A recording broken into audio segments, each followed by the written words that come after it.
জয় যিশু। প্রথম পাঠ, শিষ্যচরিত, 12 অধ্যায় 24 পদ, 13 অধ্যায় 5 পদ। পবিত্র আত্মার নির্দেশ মতো পল ও বার্নাবাসকে বাণী প্রচার করতে পাঠানো হলো।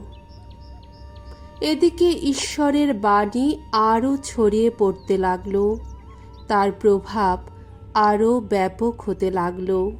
এই সময়ে বার্নাবাস ও শৌল তাদের ধর্মসেবার কাজ শেষ করে যোহন ওরফে মার্ককে সঙ্গে নিয়ে জেরুসালেম থেকে ফিরে এলেন। আন্তিওখ মণ্ডলীতে তখন কয়েকজন প্রবক্তা ও শিক্ষাগুরু ছিলেন।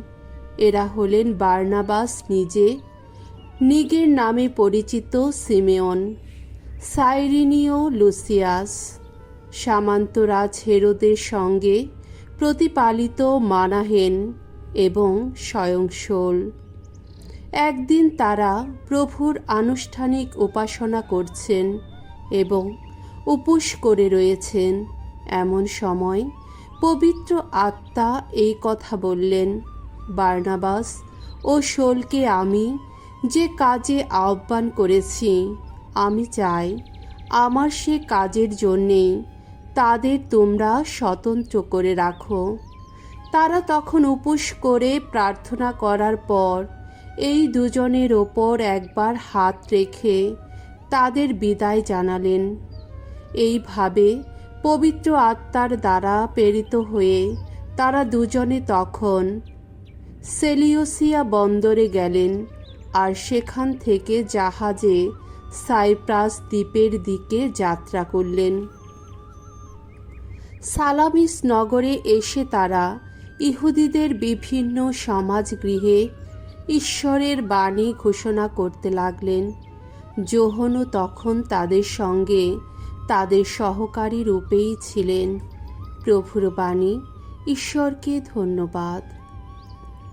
সাম সঙ্গীত 67, 1 থেকে 2 পদ, 4 থেকে 5 পদ এবং 7 পদ। ধুয়ো, ওগো ঈশ্বর, সকল জাতি করুক তোমার বন্দনা গান। হে ঈশ্বর, কৃপা করে আমাদের আশীষ ধন্য করো। ওগো, আমাদের প্রতি এবার প্রসন্ন হও তুমি। জগতে সকলে যেন তোমার আপন পথ চিনে নিতে পারে। সমস্ত জাতির মানুষেরা জানতে পারে যেন পরিত্রাণ শক্তি তোমার। আহা, উল্লাস করুক, হর্ষধ্বনি করুক সকল জাতির মানুষ। সকল দেশ তুমি তো শাসন করো ন্যায়েরই বিধানে। হে ঈশ্বর, মানুষ তোমার যেন করে গুণগান দেশে দেশান্তরে। সবাই তোমার যেন করে গুণগান দেশে দেশান্তরে। আহা, ঈশ্বর আমাদের আশীষ ধন্য করুন। পৃথিবীর সুদূর প্রান্তেও সবাই যেন তার প্রতি দেখায় সম্ভ্রম। বাণী বন্দনা। জয় মৃত্যুঞ্জয়, জয় তোমারই জয়। আমি জগতের আলো, যে আমায় করে অনুসরণ সেই পাবে জীবনের আলো। যোহন রচিত মঙ্গল সমাচার, 12 অধ্যায় 44 থেকে 50তম পদ। আমি জগতের আলো হয়েই এই জগতে এসেছি। যিশু একদিন জোর দিয়ে এই কথা বললেন। যে আমার উপর বিশ্বাস রাখে, আসলে সে তো আমার ওপর নয়, বরং যিনি আমাকে পাঠিয়েছেন তারই ওপর বিশ্বাস রাখে। আর যে আমাকে দেখতে পায়, সে তো তাকেই দেখতে পায় যিনি আমাকে পাঠিয়েছেন। আমি জগতের আলো হয়েই এই জগতে এসেছি, যাতে আমার প্রতি বিশ্বাসী কোনো মানুষকেই আর অন্ধকারে থাকতে না হয়। কেউ যদি আমার কথা শুনেও তা মেনে না চলে, তাহলে আমি নিজে তার বিচার করি না, কারণ আমি তো জগতের বিচার করতে আসিনি, এসেছি জগৎকে পরিত্রাণ করতে। যে আমাকে প্রত্যাখ্যান করে ও আমার কথা মেনে নেয় না, তার জন্য অবশ্য এক বিচারক আছে।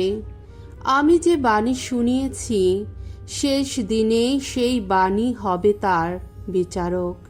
কারণ আমি নিজে থেকে তো কিছু বলিনি, বরং আমার পিতা যিনি আমাকে পাঠিয়েছেন তিনি নিজেই আমাকে আদেশ দিয়ে বলে দিয়েছেন আমি কি বলবো, কোন বাণী বা শোনাবো। আর আমি জানি তার সেই যে আদেশ, তার মধ্যে নিহিত আছে শাশ্বত জীবন। তাই আমি যা কিছু বলি পিতার কথা মতোই তা বলি। প্রভুর মঙ্গলময় বাণী। খ্রিস্ট প্রভু তোমার প্রশংসা হোক।